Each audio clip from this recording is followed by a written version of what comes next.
Revelation 2812, from the 15th of July 1943. Graceful End Times. And yet, this time has to be called a time of grace, for God helps people in every way to find the path of ascent. Time and again He brings His word close to them. He tries to guide them into the truth which alone guides their thinking into the right direction. He tries to make them understand that they live their earthly existence for the sake of a higher goal in order to induce them to establish the right relationship with Him. These are all graces which flow to people through His great love and mercy.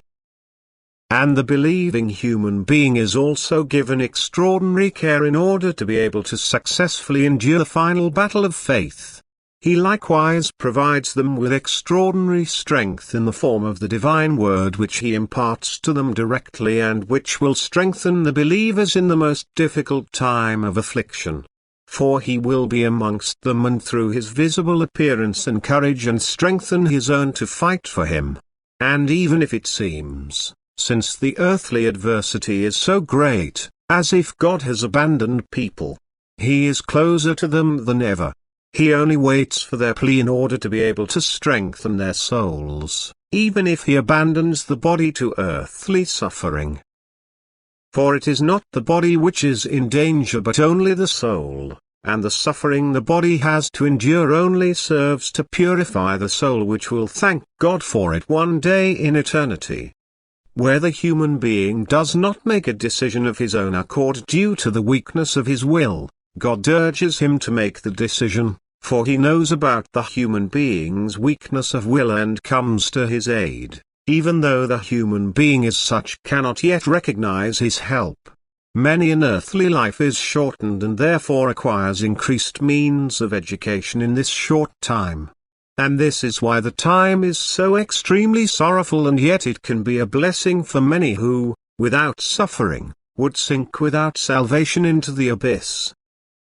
It is a time of grace, albeit of immense suffering, yet only through such can humanity still be changed, whereas a carefree life would only increase the distance from God and no longer result in spiritual success. Yet the consequences are so extremely significant for people who have failed in earthly life. The further course of development is so agonizing and dreadful that the suffering of the end time can only be called minor because it is only of short duration compared to the suffering the spiritual being has to go through which has failed on earth.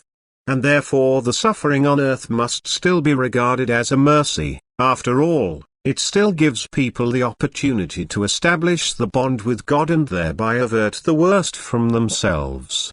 The renewed banishment into the solid form after the end of this redemption period, but this is the fate of the spiritual substances which remain resistant to God and which did not find their way back to God even during the adversity and tribulation of the end time. These have left God's grace unheeded and must also accept the consequences. God's long-suffering, love and mercy are exceedingly great. Yet a goal is set for the redemption of the spiritual. God, however, assists the spirits with all means of help. He still seeks to save the souls which are not entirely in the adversary's power and therefore guides people to receive grace upon grace.